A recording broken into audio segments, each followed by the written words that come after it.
¿A qué atribuye, doctor, usted el interés que existe hoy, ese interés masivo que existe hoy por las neurociencias? El interés por las neurociencias, me perdonará que lo diga así de rápido, viene desde la antigua Grecia, cuando los filósofos, los entonces llamaríamos médicos, se preguntaban de dónde salía el pensar, o si era una función que tenía varias bases, por una parte el corazón, por otra parte el estómago, por otra parte el cerebro. Lo que ocurre hoy es otra historia y tiene una fecha.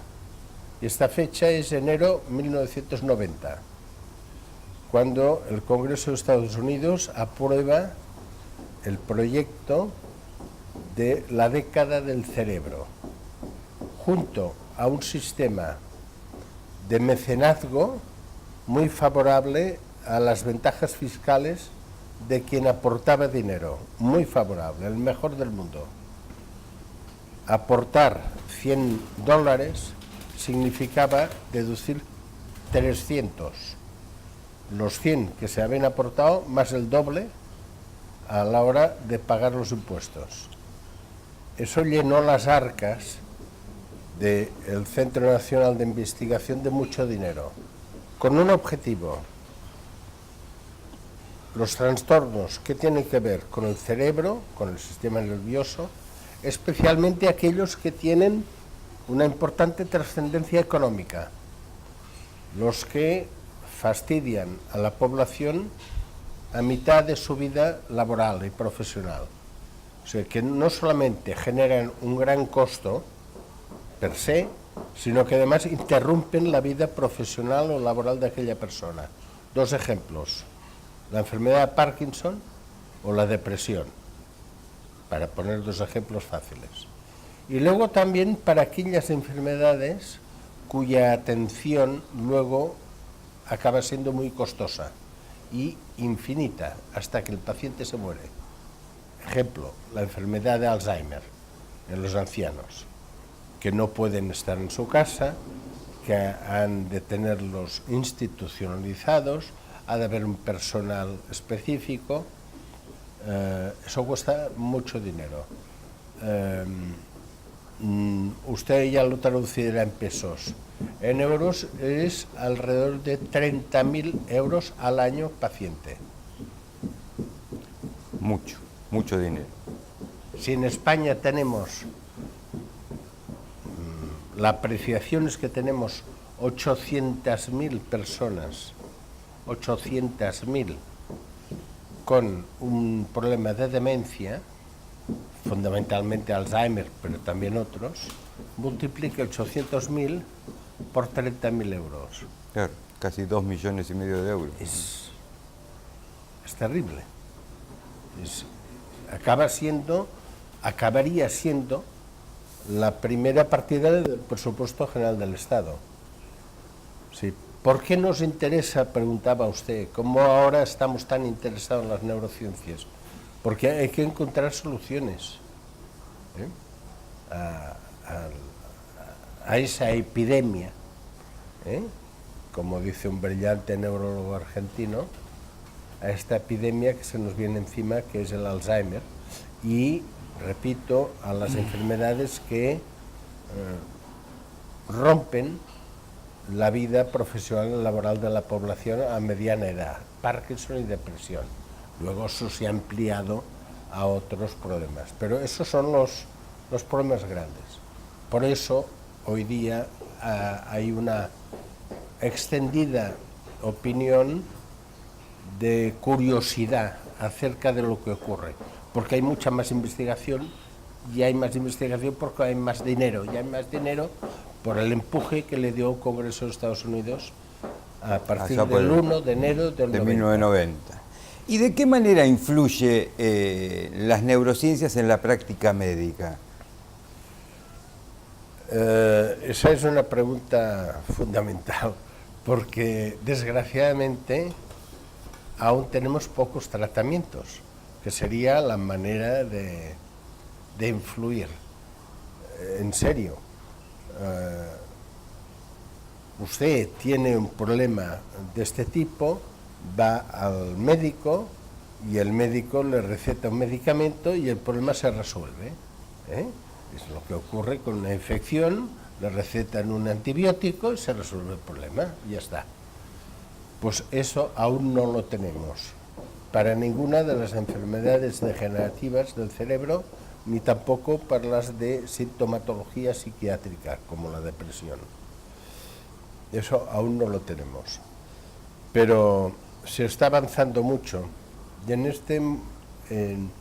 yo me atrevería a decir, y lo digo ante la cámara, grabando, que en un espacio de 10 años habrá suficientes tratamientos al uso, si no para curar la enfermedad de Alzheimer o la enfermedad de Parkinson, para seguir con los ejemplos, sí para dejarlas cronificadas, como hoy es el objetivo de los tratamientos oncológicos para el cáncer, convertir el cáncer en un trastorno crónico, pues convertir el Alzheimer en un problema crónico que necesita una medicación, como el diabético necesita la insulina o como el epiléptico necesita un antiepiléptico. Y ya está. Ese sería el primer objetivo, que yo creo que en menos de 10 años esto estará encima de la mesa. Más o menos lo que le voy a preguntar ahora, medio que lo contestó recién, pero en el abordaje de la enfermedad mental, ¿sí? Donde veo que en una época hubo una estrecha relación con el psicoanálisis, hoy las neurociencias penetran todo ese camino. ¿Qué influencia tienen? ¿Ha cambiado algo con respecto a la enfermedad mental o, como dice usted, todavía como están muy vírgenes de tratamiento, todo ese cambio no se ve? Porque sí, a lo mejor no hay tratamientos específicos, pero los diagnósticos sí han cambiado. Lo entiendo. Aquí hay que hacer un deslinde. Por una parte hay trastornos mentales graves o importantes, cuales como son la psicosis,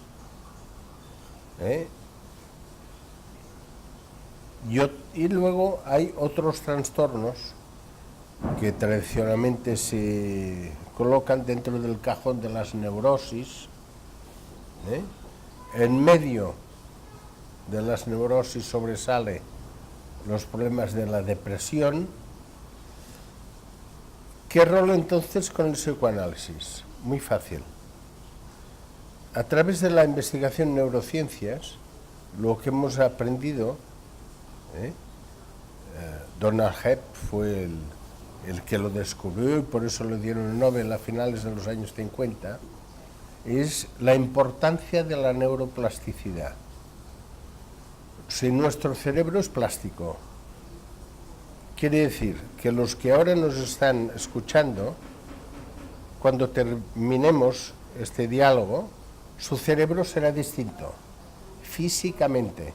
Si lo mirásemos a un microscopio, veríamos que ha construido unas fibras y unos circuitos que antes no los tenía.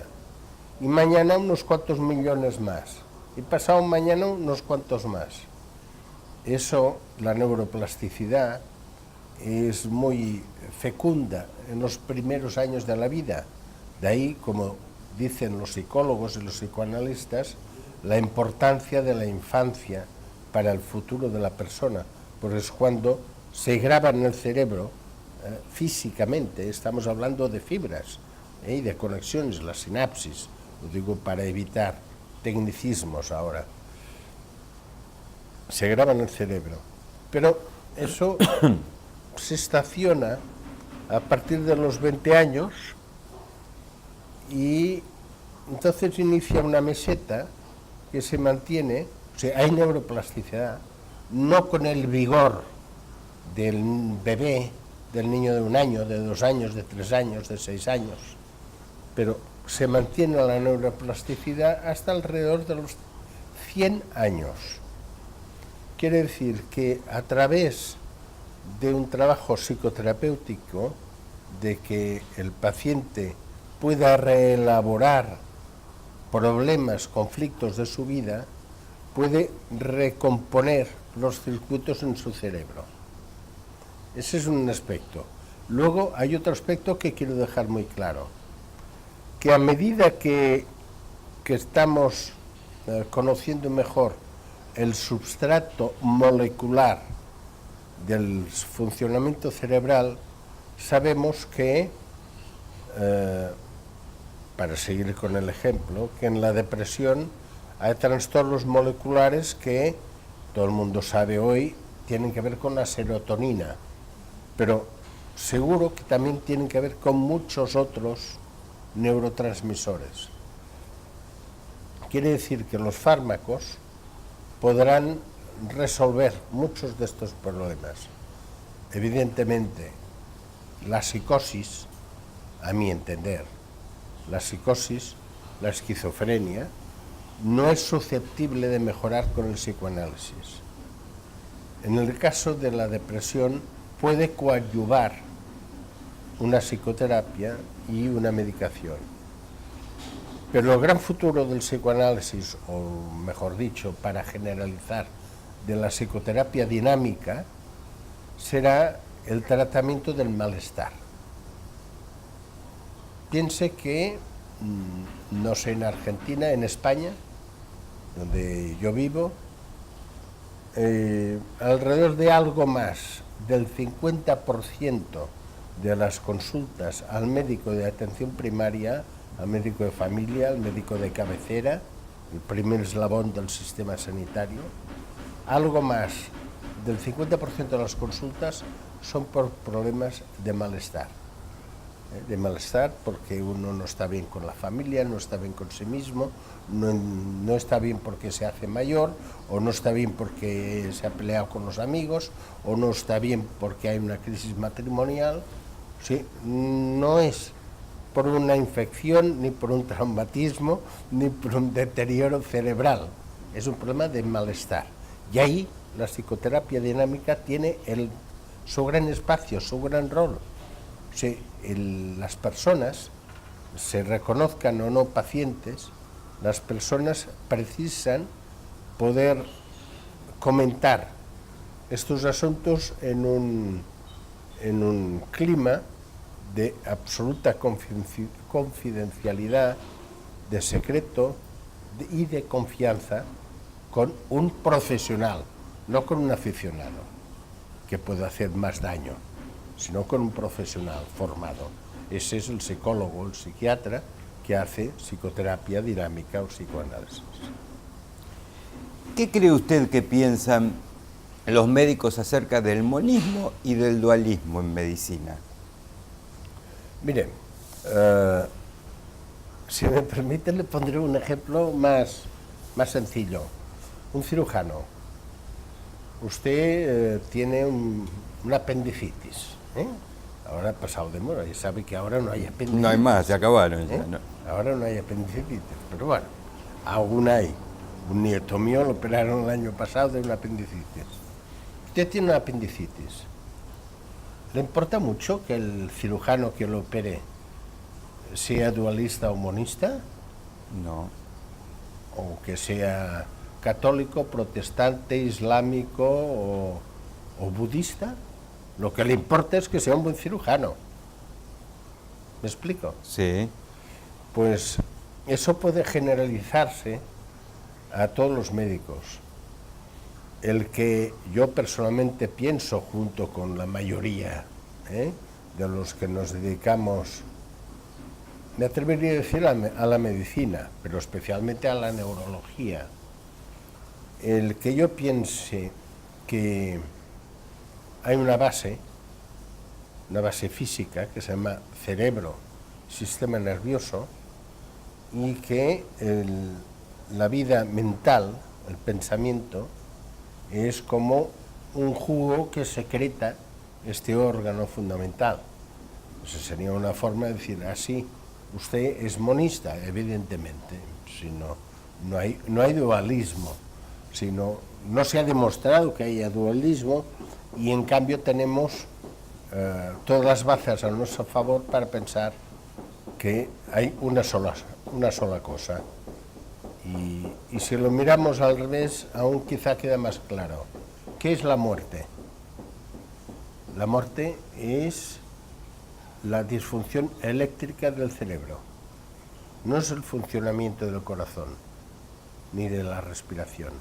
Gracias a eso se han podido hacer los trasplantes, porque se puede mantener a una persona muerta funcionando con máquinas, el corazón y la respiración durante horas, a veces días, para que aquella persona fallecida ya, porque su cerebro no tiene actividad eléctrica, pueda ser donante de órganos que resuelven resuelven la vida y salvan de la muerte a otras personas. Si no hay actividad eléctrica cerebral, no hay mente, no hay vida. La muerte es el cese de la actividad eléctrica cerebral. Visto así, las cosas son bastante más sencillas.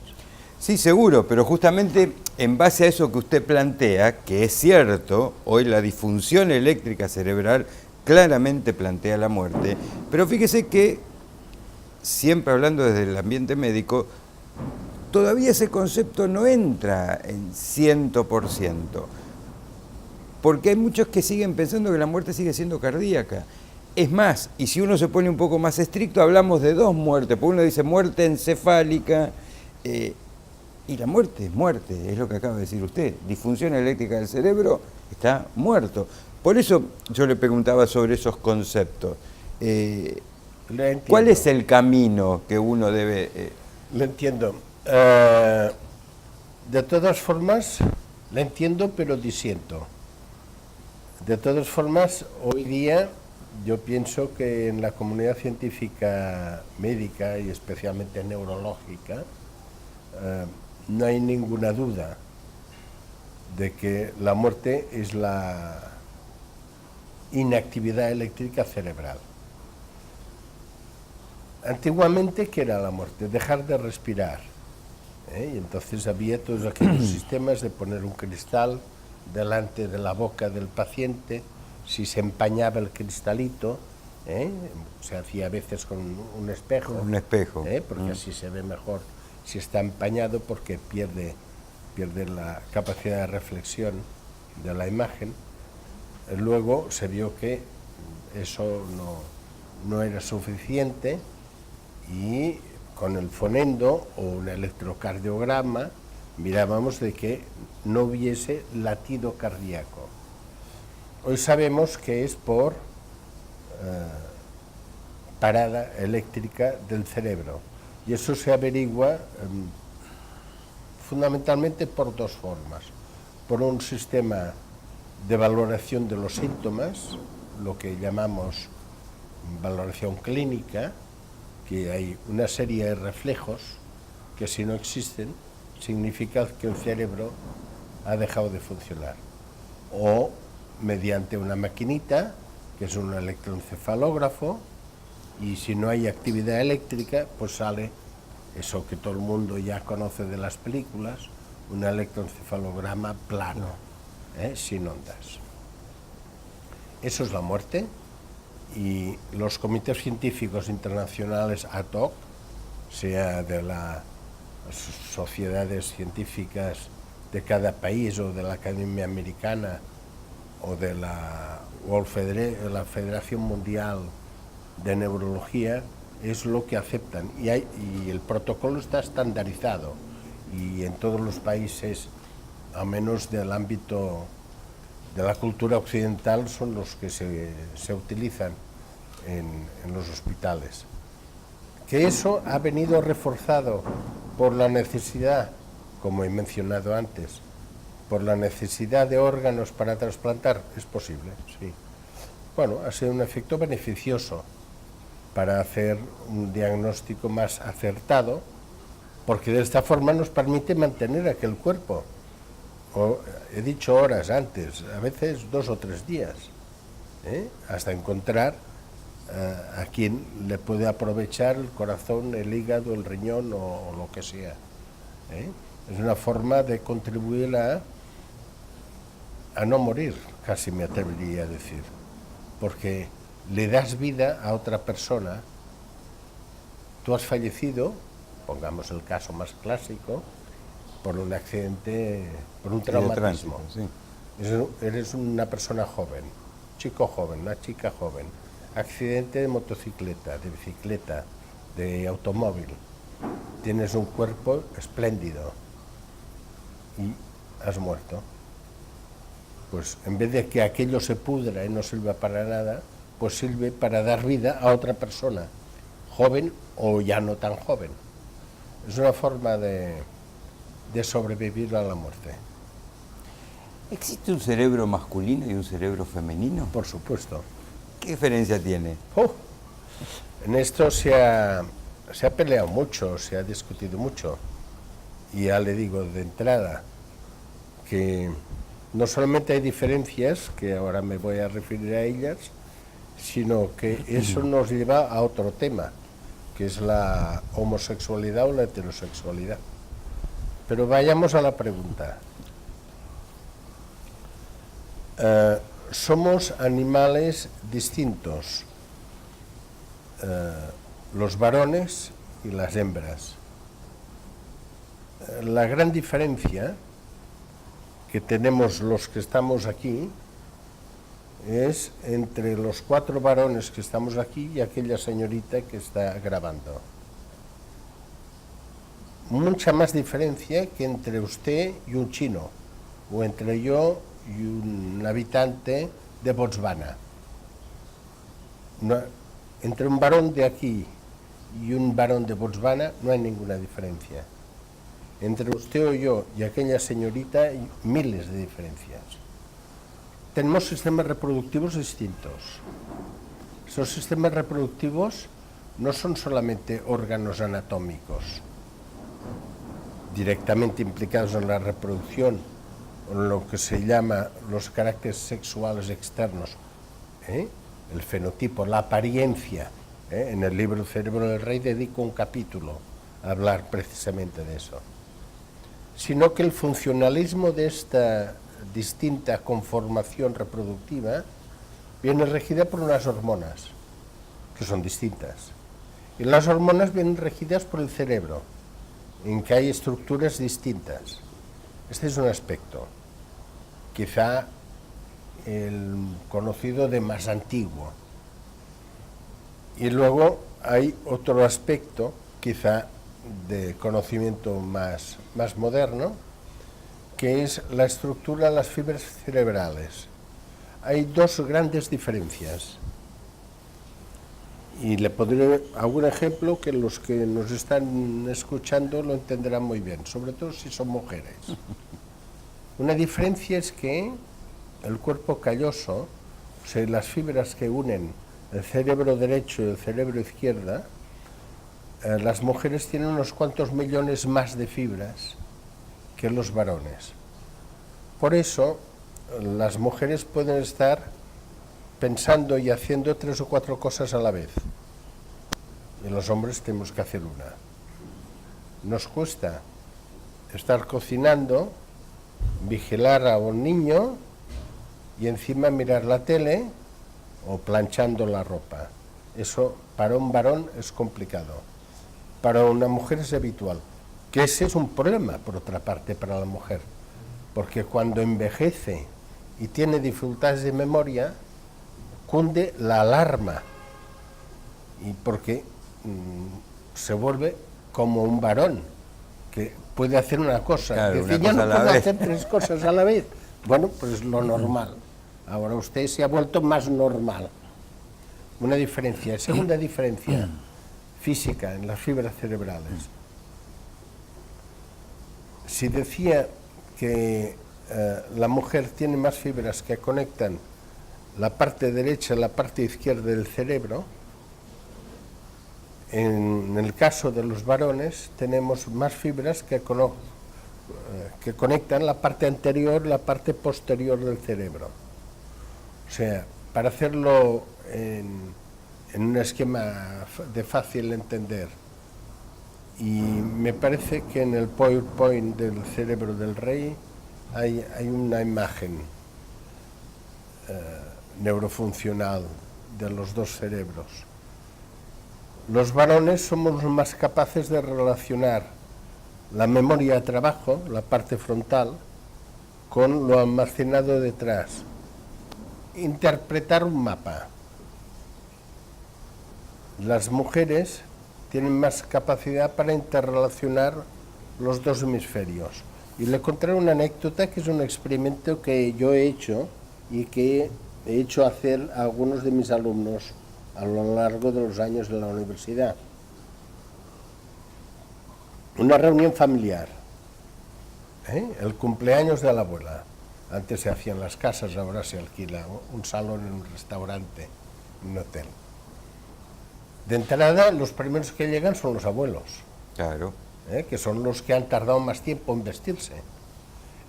Y los nietos, los adolescentes, que van muy rápido en vestirse, son los últimos en llegar. Pero en eso llegan y el abuelo se sienta y le dice al camarero, ¿me trae una cerveza o algo? Trae una cerveza, algo para picar. Y la abuela se mantiene a su lado en pie, vigilando, en alerta. Y con eso ve que llegan un hijo y su esposa, o una hija y su marido, y la mujer dice, mira, ¿sabes qué? Hoy tú te sientas aquí y tú allá. Y el marido pregunta a la abuela, Pepita, ¿pasa algo? Dice, Juan, no te preocupes, luego ya te cuento. La Pepita, la abuela, se ha dado cuenta que aquella pareja se acaban de pelear, porque ha aparcado el coche mal, o porque él ha dejado la toalla en el suelo en el baño, que son las peleas matrimoniales. Recuerde que nadie se divorcia porque uno cree en Dios y el otro no, o porque uno discute la ley de la gravedad o los agujeros negros del cuerpo. No, la gente se divorcia porque ya está harta de que tires la toalla en el suelo o esas cosas, ¿no? La abuela se ha dado cuenta, el abuelo no, porque tiene más interacción entre los dos cerebros. Tenemos la ventaja, los varones, y lo digo para que los que nos escuchan no se depriman, Claro. que sabemos interpretar mejor el mapa. Pero fíjese, sigamos con el mapa. Yo vivo en el centro de Barcelona, en una zona que está llena de turistas porque hay varios edificios modernistas. Y es habitual que sean japoneses, italianos, argentinos o yanquis, está la mujer con la guía abierta, y le va cantando al marido, pues esto es del año tal, este edificio lo construyó fulano, y el marido mientras está mirando a ver si pasa una chica guapa, se le importa un comino. O sea, la mujer es mucho más concienzuda y más responsable en sus cometidos que el varón. Y eso es por la estructura cerebral distinta. Podríamos estar Horas. hablando de eso. Y aprovecho, yo no sé, en Argentina sí está de moda hablar del género como sinónimo de sexo. Eso es un error tremendo que en España, cuando el Parlamento español discutió una ley que se aprobó contra la violencia de género, que se llama así, incluso la Real Academia de la Lengua publicó una nota diciendo, llámenle sexo, que es el género, no es el género, perdón, es el sexo. El género es la mesa o el árbol, la mesa o el automóvil. Las cosas tienen género. Los animales y las personas somos sexo. animales, lo que tenemos y nos diferencia es el sexo. Pues los diputados no entendieron de lengua y se llama la ley de violencia de género. Y debería llamarse sexo. Hay que hablar de sexo, no hay que hablar de género. Eso ha quedado claro, ¿eh? Sí, muy claro. Es más, acá también se está en pleno auge con todo el tema de lo que es violencia de género. Ya mencionó 2 o 3 veces su libro El cerebro del rey. Ujú. ¿Qué lo motivó a escribirlo? ¿Perdón? ¿Qué lo motivó a escribir el libro? No todos los médicos Sí. escriben. Eso es verdad, sí. A ver... ¿Por qué? No, fue muy fácil. Fue muy fácil, porque después de varios años de estar de profesor en la universidad enseñando neurología, una universidad nueva que se creó en Barcelona, llamada Universidad Pompeu Fabra, en memoria de un personaje de primeros del siglo XX, me pidieron si yo podía hacer un esfuerzo y en vez de enseñar neurología, podía hacer algo más de neuroantropología. Y la verdad que es una cuestión que siempre me había interesado, sobre todo a partir del momento en que yo era el jefe de la unidad de neurología de un hospital de 3.000 camas, el hospital más grande de Barcelona. Ahora ya tiene menos camas, ya todo va más rápido. Y hubo un momento en que me hice cargo del soporte neurológico a la unidad coronaria y a la unidad de los pacientes postquirúrgicos del corazón.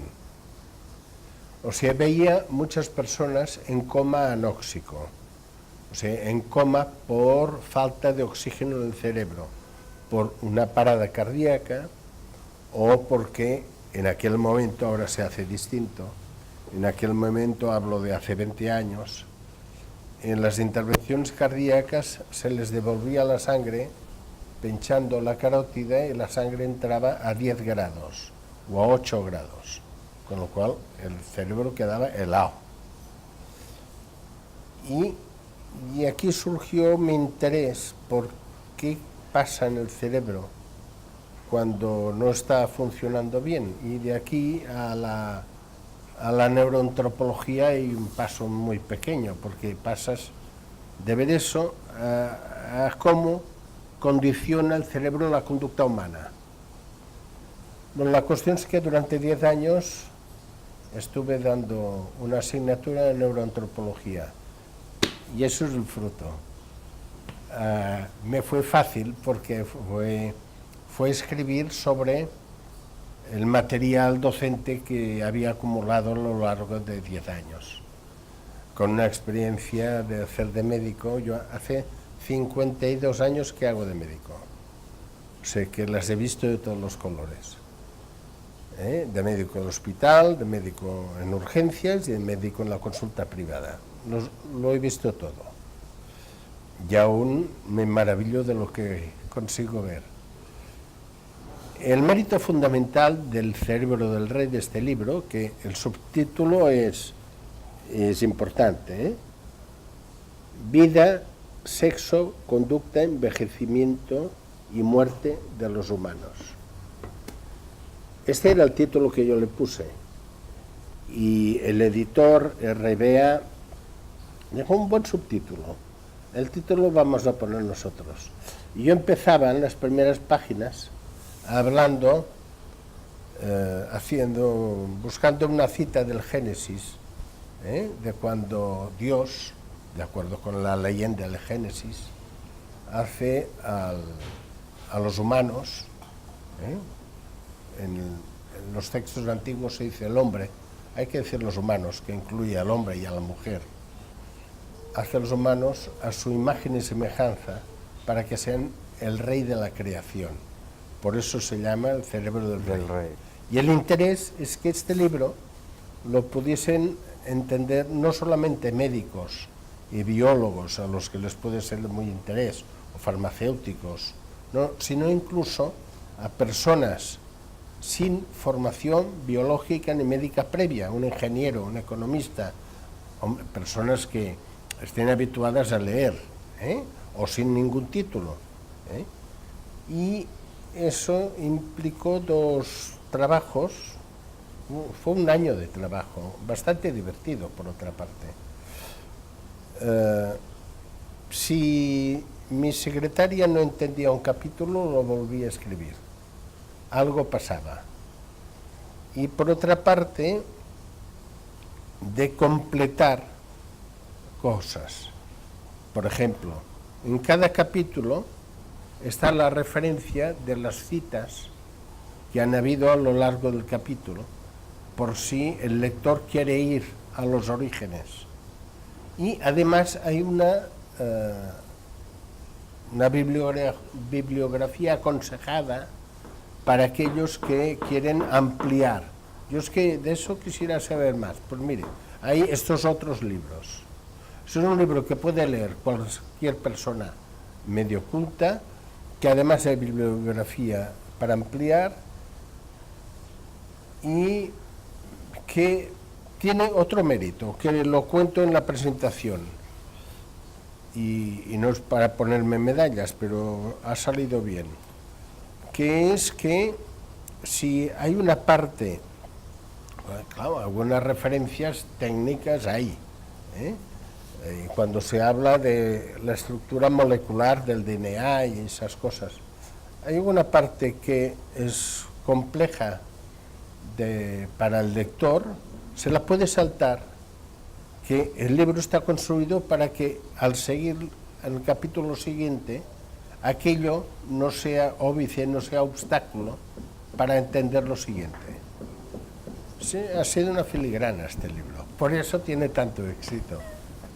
Muchísimas gracias. Gracias a usted.